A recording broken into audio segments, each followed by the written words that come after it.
Hello students, आज मैं लेकर आया हूं एक और नया वीडियो गवर्नमेंट बजट पार्ट 2। तो मैं आज आपको बताने वाला हूं इस टॉपिक में components of government budget. But उससे पहले मैं आपको बता देना चाहता हूं कि आपने मेरी पहली वीडियो देखी होगी, उसमें मैंने दो टॉपिक वहां कवर किए थे। पहला मीनिंग ऑफ गवर्नमेंट बजट, दूसरा ऑब्जेक्टिव्स ऑफ गवर्नमेंट बजट। तो आपने अगर वो वीडियो नहीं देखी है तो जरूर देखिएगा बेटा, ठीक है। अब आगे बढ़ने से पहले मैं आपसे एक बात और कहना चाहता हूं, अगर आपने मेरी पहली वीडियो देखी और ये भी देख रहे हैं तो कमेंट सेक्शन में कमेंट करके बताइए कि आपको मेरी वीडियो कैसी लगी, ठीक है। तो आइए पढ़ते हैं हम आज का topic components of government budget.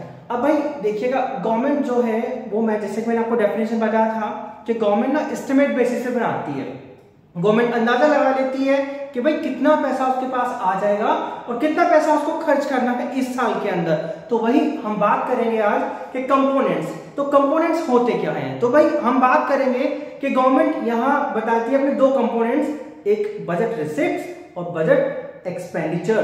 तो बजट रिसिप्ट्स के यहाँ दो पार्ट हम पढ़ेंगे, एक हम पढ़ेंगे रिवेन्यू रिसिप्ट और एक हम पढ़ेंगे यहाँ कैपिटल रिसिप्ट्स, ठीक है बेटा। तो आइए स्टार्ट करते हैं कि रिवेन्यू रिसिप्ट्स एक्चुअल में होता क्या है। तो ध्यान दीजिएगा बोर्ड की तरफ और समझिएगा। तो लिखा है बेटा कि revenue receipts are those receipts which neither create any liabilities and not reduce any assets of the government. It is called revenue receipts. For example हमने इसमें लिखे हुए हैं कि profit, income tax, dividend, fees and fines etcetera. तो ये सारे के सारे एग्जांपल्स हैं हमारे रिवेन्यू रिसिप्ट्स के। और फिर से हमने रिवेन्यू रिसिप्ट्स को दो पार्ट्स में बांटा है बेटा। पहला पार्ट है हमारा टैक्स रिवेन्यू। तो टैक्स हम बात करते हैं, जैसे कि आप सब जानते होंगे कि टैक्स ना दो तरीके के होते हैं बेटा। कितने तरीके के होते हैं टैक्स? दो तरीके के होते हैं टैक्स। तो देखिए पहला कौन सा है, इसमें लिखा है it is the revenue earn by the government from taxes imposed on firm and individual by the government. For example, corporate tax, personal income tax. It is the main sources of direct and indirect taxes.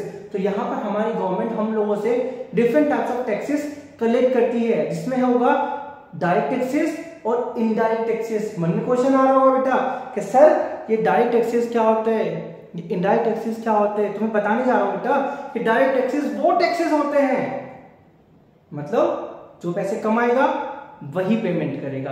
अब देखिए मान लीजिए कि मैं coaching पढ़ाता हूं, मेरे पास पैसे की कमाई होती है और मैं कह दूं कि भैया जो मेरी वीडियो देख रहा है वो टैक्स पेमेंट करेगा। कौन टैक्स पेमेंट करेगा? कि जो मेरी वीडियो देख रहा है वो टैक्स पेमेंट करेगा। आप लोग बोलेंगे अरे सर हम क्यों टैक्स देंगे? तो मैं बस वही बताना चाहता हूं कि डायरेक्ट टैक्सेस का बर्डन शिफ्ट नहीं किया जा सकता। जो इनकम कमाएगा वही बंदा टैक्स पेमेंट करेगा।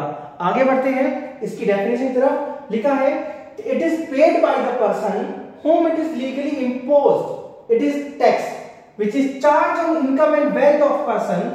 The burden of direct taxes cannot be shifted to other person. For example, income tax, wealth tax, etc. All are the example of direct taxes. आगे हम बात करते हैं बेटा indirect taxes। अब देखिए जरा ध्यान से क्या होते हैं कि it is imposed on goods या it is imposed on one person. जैसे मान लीजिए कि मेरी एक कंपनी है भैया, अब गवर्नमेंट को टैक्स कौन पेड करेगा? मैं गुड्स बना रहा हूं, सपोज करो पेन बनाता हूं मैं, अब मैं पेन जो है मार्केट में बेच रहा हूं, तो गवर्नमेंट को टैक्स आप लोग पेमेंट करेंगे या मैं पेमेंट करूंगा? तो भैया टैक्स की पेमेंट मैं करूंगा बट कलेक्शन आप लोगों से होगा। तो याद रखिएगा कि जो इनडायरेक्ट टैक्सेस है उसके बर्डन को मैं आपके ऊपर शिफ्ट कर सकता हूं। कब? अगर आप इस गुड्स को परचेज करोगे तो भाई टैक्स भी आप ही लोग पेड करेंगे। तो ध्यान से देखिए definition, it is imposed on one person but partly और wholly paid by another. It is charge on goods and services. The burden of indirect taxes can be shifted to others. For example goods and service tax. तो याद रखिएगा बेटा कि indirect taxes का burden मैं shift कर सकता हूं बट डायरेक्ट टैक्सेस का बर्डन मैं शिफ्ट नहीं कर सकता हूं। तो एक मिनट के लिए आप इस पूरे पेज को देखिएगा ताकि आपको यूं समझ में आ जाए।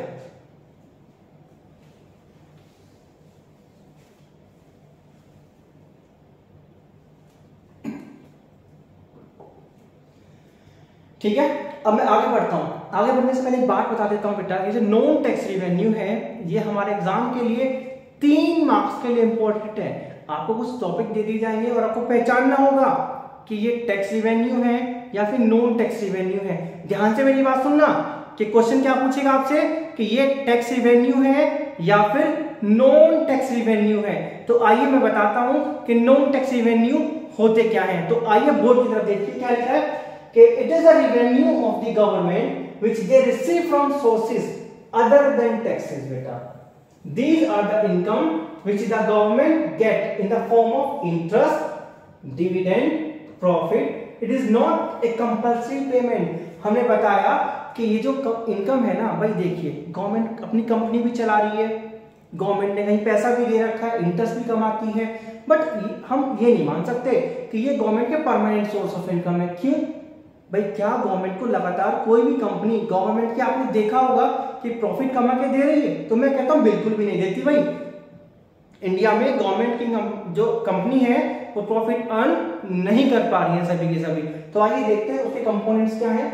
पहला है कमर्शियल रेवेन्यू। लिखा है it is the revenue received by the government in form of postage, electricity, telecommunication, profits and dividend etcetera get income from those departments. तो कई जगह पर हमारी गवर्नमेंट काम कर रही है, हो सकता है वहां से प्रॉफिट अर्न हो जाए, हो सकता है वहां से इंटरेस्ट मिल जाए, हो सकता है किसी के शेयर परचेज कर रखे हो डिविडेंड रिसीव हो जाए, हो सकता है कि टेलीकम्युनिकेशन कभी कभी प्रॉफिट दे दे। मैं कहता हूं आपको तो गवर्नमेंट की कंपनी ये भी पता नहीं होगी कौन सी सिम चलाती है ना, सुना है डोकोमो ऐसी सिम चलाती है, BSNL, ये गवर्नमेंट की कंपनी है भाई, हमने तो देखी नहीं सिम। क्या आप लोगों ने देखी है सिम?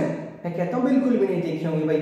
तो गवर्नमेंट अपनी इन संस्थाओं को, इन ऑर्गेनाइजेशन को इंप्रूव नहीं कर पा रही है, इसीलिए क्या होता है कि इन कंपनीज में लॉस होता है और हमारी गवर्नमेंट को लगातार यहाँ पर पैसा देना होता है। क्यों? क्योंकि यहाँ पर जो लोग काम करते हैं, जो वर्कर्स हैं, अगर कंपनी को लॉस होगा तो भाई हमारी गवर्नमेंट को उनको सैलरी तो देनी ही पड़ेगी। तो आगे देखिए क्या लिखा है दूसरा पॉइंट, फीस एंड पेनल्टी। दूसरे वाला पढ़ते हैं, these are those payments which are made by low workers to the government by way of economic punishment। ये तो सबको पता ही होगा भाई, अगर आपने बाइक स्कूटी चलाई होगी तो आपको जरूर पता होगा कि रेड लाइट तोड़ने के ऊपर आपका चालान कटता है ना, वो होता है फाइन और पेनल्टीज। अगर वो फाइन टाइम से पेमेंट ना करो तो उस पर लगेगी पेनल्टी। अब ये दोनों के दोनों क्या है, हमारी गवर्नमेंट के रिवेन्यू हैं। बेटा ध्यान दीजिएगा, ये दोनों के दोनों हमारी गवर्नमेंट के रिवेन्यू हैं। तीसरा पॉइंट हम पढ़ते हैं स्पेशल असेसमेंट। मान लीजिए मेरे पास इतना बड़ा खेत है और मैं चाहता हूं कि मैं वहां बड़ी बड़ी बिल्डिंग बना दूं या प्लॉट कटिंग कर दूं, प्लॉट कटवा दूं वहां पर, तो बट गवर्नमेंट ऐसी काटे देगी। गवर्नमेंट क्या बोलेगी, अरे भाई हमने यहाँ पक्के रोड बना के दिए हैं चौड़े चौड़े और मेट्रो भी लेके आए हैं हम आपके यहाँ पर, तो भाई आप इस पे ऐसे डेवलपमेंट नहीं कर सकते हो, आपको हमें पैसा देना होगा। तो वो पैसा किस में जाएगा, special assessment. It is a like of special taxes that government charge to the benefit taking the property or get the cost of development। अब या एक और एग्जांपल मैं आपको देता हूं कि मान लीजिए कि मेरे पास एक खेत था और गवर्नमेंट ने वहां पर अच्छी अच्छी प्रॉपर्टी डेवलप कर दी, तो गवर्नमेंट से क्या कहेगा, भाई आपकी प्रॉपर्टी की वैल्यू जो है ना वो पहले 1 करोड़ थी और आज आपकी प्रॉपर्टी की वैल्यू 20 करोड़ है, तो भाई हम आपसे टैक्सेस कलेक्ट करेंगे, है ना, स्पेशल असेसमेंट जो टैक्स होते हैं वो कलेक्ट कर लेंगे, क्योंकि हमने आपकी प्रॉपर्टी की वैल्यू को लगातार इंप्रूव किया है बेटा। ठीक है, अगला पॉइंट है लाइसेंस फीस। अब लाइसेंस देखा होगा, अभी तो आप लोग 18 के नहीं होंगे जो मेरी वीडियो देखने वाले होंगे। जैसे आप 18 के हो जाएंगे आपको ड्राइविंग लाइसेंस की जरूरत पड़ेगी बेटा। किसकी जरूरत पड़ेगी, ड्राइविंग लाइसेंस की। तो जैसे ही आप ड्राइविंग लाइसेंस लेने जाएंगे तो गवर्नमेंट आपसे एक मिनिमम फीस मांगेगी और याद रखना कि वो टाइम टू टाइम आपको पेड करनी पड़ेगी आफ्टर 5 ईयर और 10 ईयर। तो यहाँ पे क्या है कि license fee is charge by the government to seek permission. किसलिए होती है भाई, to permission for something. Example, license fee paid to get license to drive vehicle. Vehicle चलाने के लिए हमें गवर्नमेंट से परमिशन लेनी होती है, लाइसेंस लेना होता है बेटा, तो वो भी गवर्नमेंट के रिवेन्यूज कहलाते हैं। अगले पॉइंट की तरफ बढ़ते हैं, एस्चीट। ये बड़ा ही इंपॉर्टेंट पॉइंट है बेटा। एस्चीट में क्या होता है कि मान लीजिए कोई बंदा है और उसकी डेथ हो जाती है, उसका कोई भी लीगल नॉमिनी ना हो। ध्यान से सुनना, एक प्रॉपर्टी है और उस प्रॉपर्टी को लीगल नॉमिनी ना हो, तो गवर्नमेंट इसको टेक ओवर कर लेती है, तो हम उसको कहते हैं कि वो चीट है बेटा। तो लिखा है it refers to that income of government which occurs out of the property which does not have legal heir, जिसका कोई भी लीगल हेयर ना हो, नॉमिनी ना हो, income from such property belongs to the government. तो ऐसी प्रॉपर्टी से जो भी इनकम आएगी वो गवर्नमेंट को चली जाएगी बेटा। ध्यान से देखना, एक बार आप इसको रीड कर लीजिए, फिर हम अगले पॉइंट की तरफ बढ़ते हैं। देखिए अगला पॉइंट है इंटरेस्ट ऑन लोन। अब ये भी बड़ा इंपॉर्टेंट पॉइंट है, इंटरेस्ट ऑन लोन। अब देखिए कैसे होता है, receipt of interest by government on loan given to state government, union territories, etc. It is an important source of known tax revenue. याद रखना, क्वेश्चन कई बार आता है कि भाई अमेरिका ने हमें प्रिंसिपल अमाउंट दिया, साथ में इंटरेस्ट दिया, तो हम दोनों चीजों को अलग अलग ट्रीट करेंगे। ध्यान से दीजिएगा, दो अमाउंट, एक प्रिंसिपल अमाउंट, एक इंटरेस्ट अमाउंट। जो प्रिंसिपल अमाउंट होगा उसको हम बोलेंगे कैपिटल रिसिप्ट, और जो इंटरेस्ट मिलेगा उसको हम बोलेंगे रिवेन्यू रिसिप्ट। तो ध्यान दीजिएगा इस पॉइंट पे बहुत ध्यान से। अगला पॉइंट है गिफ्ट्स एंड ग्रांट्स। लिखा है government receive gifts and grants from foreign government and international organisation, sometimes individual and companies also voluntary gift money to government. Such gift sources revenue are called generally received during the nation such as war or food. हो सकता है भाई कोई भी government हमें gift भेज रही हो, कोई भी गवर्नमेंट डोनेशन भेज रही हो, या कोई भी हमें एड दिया जा रहा हो, तो उसको हम बोलते हैं गिफ्ट एंड ग्रांट्स। तो याद रखना ये भी गवर्नमेंट के रिसिप्ट्स में इंक्लूड किया जाएगा। तो बेटा आप जरा ध्यान से इन पॉइंट्स को देख लीजिए। पहला पॉइंट हमने पढ़ा कमर्शियल रेवेन्यू, दूसरा हमने पढ़ा फीस एंड फाइन्स, तीसरा पढ़ा स्पेशल असेसमेंट, चौथा पढ़ा लाइसेंस फीस, पांचवा एस्टीट, छठा इंटरेस्ट ऑन लोन, और सातवां गिफ्ट्स एंड ग्रांट। ये सारे के सारे पॉइंट्स इंपॉर्टेंट हैं, ध्यान दीजिएगा, क्योंकि यहीं से ही क्वेश्चन कभी कभी घूम के आता है और आपको पहचानना पड़ेगा कि ये रिवेन्यू रिसिप्ट है या फिर कैपिटल रिसिप्ट है बेटा। तो हम अगले पॉइंट की तरफ बढ़ते हैं। आगे लिखा है कैपिटल रिसिप्ट्स। ये बड़ा ध्यान से पढ़ने वाला पॉइंट है, क्योंकि 3 नंबर में अकेला यही क्वेश्चन आ जाता है, घुमा फिर आके भी आ सकता है। तो बड़ा ध्यान से इस पॉइंट को पढ़ेंगे, कैपिटल रिसिप्ट्स। तो मैं बताता हूं बेटा, जो जब भी कभी कैपिटल की बात आ जाए ना, तो मन में ठान लेना, यहां दिमाग में भर लेना चाबी, और समझ जाना कि जब भी कैपिटल की बात होगी तो समझना कि गवर्नमेंट की लायबिलिटी बढ़ने वाली है। क्या बढ़ने वाली है, यहां लिखता हूं गवर्नमेंट की लायबिलिटी बढ़ेगी, और यहां गवर्नमेंट की एसेट्स घटेंगी। तो ध्यान रखो कि गवर्नमेंट की लायबिलिटी बढ़ने वाली है और गवर्नमेंट की एसेट्स सब घटने वाली हैं। तो उसी को ही बोलते हैं हम लोग कैपिटल रिसिप्ट्स। आइए डेफिनेशन को देखते हैं। लिखा है capital receipts refers to those receipts which either create liabilities or cause a reduce in assets of the government. It is called capital receipts. आगे लिखा है कि they are non recurring, याद रखना, they are non recurring and non routine in nature. ये regular income नहीं होती है, ध्यान रखना, ये रेगुलर रिसीविंग नहीं होती है। ये 3 तरीके से हम लोग रिसीव कर सकते हैं। पहला पॉइंट है बोरोइंग्स। अब पहला क्वेश्चन कि बोरोइंग्स क्यों ले रहे हो भाई, क्या जरूरत पड़ रही है बोरोइंग्स लेने की? मैं कहता हूं बोरोइंग्स क्यों लेना पड़ता है, क्योंकि हमारी गवर्नमेंट जो है उसको इनकम कम है और खर्चे ज्यादा हैं।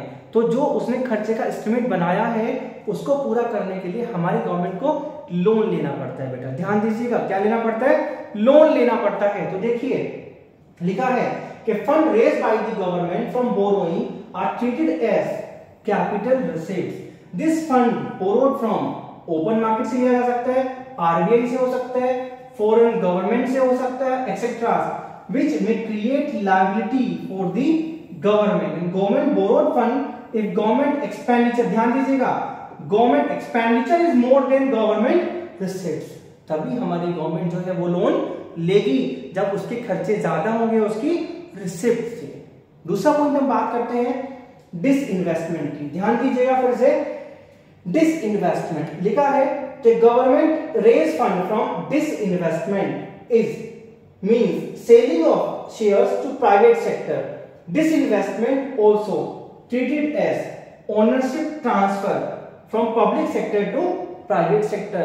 तो disinvestment का मतलब होता है बेटा कि अब हमारी गवर्नमेंट क्या करने वाली है, अपनी प्रॉपर्टी को बेचने वाली है बेटा। ध्यान दीजिएगा, क्या करेगी हमारी गवर्नमेंट, अपनी प्रॉपर्टी को सेल करने वाली है प्राइवेट सेक्टर को। तो उसी बात को बोलते हैं हम डिसइन्वेस्टमेंट, और वहां से जो पैसा आएगा हम उसको बोलेंगे वो कैपिटल रिसिप्ट्स होगा। और तीसरा पॉइंट और last point, recovery of loan. किसकी बात हो रही है, रिकवरी ऑफ लोन की। तो इसमें लिखा है loan offer by the government to others are government assets, central government grant loan to state government and public sector entrepreneurs are foreign government, recovery of such loan treated as capital receipts. मतलब अगर हमारी government ने या तो state government को loan दिया, किसी factory को लोन दिया, या किसी भी फॉरेन गवर्नमेंट को लोन दिया, अगर वहां से रिकवरी होती है तो उसको हम कहते हैं रिकवरी ऑफ लोन, और वो हमारी गवर्नमेंट की एसेट्स को रिड्यूस करता है बेटा। तो ध्यान दीजिएगा, मैंने आपको 3 पॉइंट्स बताए हैं, बोरोइंग्स, डिसइन्वेस्टमेंट और रिकवरी ऑफ लोन। तो आप इन तीनों पॉइंट्स को ध्यान दीजिएगा और ध्यान से पढ़िएगा।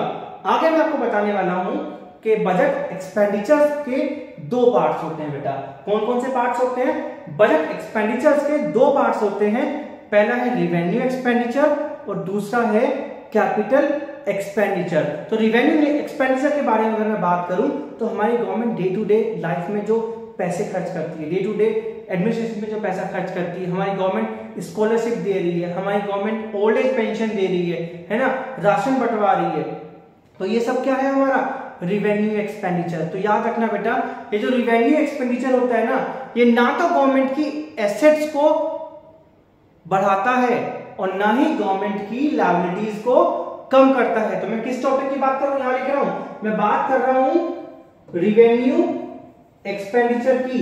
जो रिवेन्यू एक्सपेंडिचर है ना तो वो लायबिलिटी क्रिएट करेगा, ना ही वो एसेट्स को रिड्यूस करेगा। मतलब ना तो वो एसेट पे इफेक्ट डालने वाला है और ना ही गवर्नमेंट की लायबिलिटीज के ऊपर। बट दूसरा पॉइंट मैं बात करता हूं कैपिटल एक्सपेंडिचर की। किस चीज की बात कर रहा हूं बेटा, कैपिटल एक्सपेंडिचर की। मैं पेज चेंज करता हूं, बताता हूं आपको, यहां लिख के किस चीज की बात हो रही है, अब बात हो रही है कैपिटल एक्सपेंडिचर की। तो जैसे मैंने आपको बताया था कैपिटल वर्ड आए, कैपिटल वर्ड को ध्यान में रखना है कि भैया कैपिटल जो है ना वो गवर्नमेंट की लायबिलिटी को घटाएगा। किस चीज को घटाएगा बेटा, गवर्नमेंट की लायबिलिटी को रिड्यूस करेगा और गवर्नमेंट की एसेट्स को इंक्रीज करेगा। कैसे बेटा, अगर हमारी गवर्नमेंट किसी का लोन चुका देती है, जैसे मान लीजिए कि हमारी गवर्नमेंट ने अमेरिका से लोन ले रखा था और हम लोग उसकी रीपेमेंट करते हैं, तो भैया क्या होगा, गवर्नमेंट की लायबिलिटीज कम हो जाएंगी। अगर हमारी गवर्नमेंट रोड बनवाती है, डैम बनवाती है, कंस्ट्रक्शन ऑफ बिल्डिंग करवाती है, तो वो हमारी गवर्नमेंट की एसेट्स को बढ़ा रहा है बेटा। तो दोनों बात समझ में आ गई, रिवेन्यू एक्सपेंडिचर और कैपिटल एक्सपेंडिचर। तो आगे बड़ा ध्यान दीजिएगा, एग्जाम में कभी कभी इनका डिफरेंस भी आ जाता है कि रिवेन्यू रिसिप्ट्स और कैपिटल रिसिप्ट बताइए, रिवेन्यू एक्सपेंडिचर और कैपिटल एक्सपेंडिचर को बताइए। तो ये आज का टॉपिक हमारा हुआ खत्म और मैं जल्द ही आपको इसका पार्ट 3 में हम पढ़ेंगे कि डेफिसिट क्या होता है बेटा। तो आपने मेरी पहली वीडियो देखी, दूसरी देखी और तीसरी भी जरूर देखिएगा, ठीक है बेटा, ताकि आप इस चैप्टर में पूरे के पूरे कितने मार्क्स स्कोर कर पाओ, 6 मार्क्स स्कोर कर पाओ बेटा, ठीक है।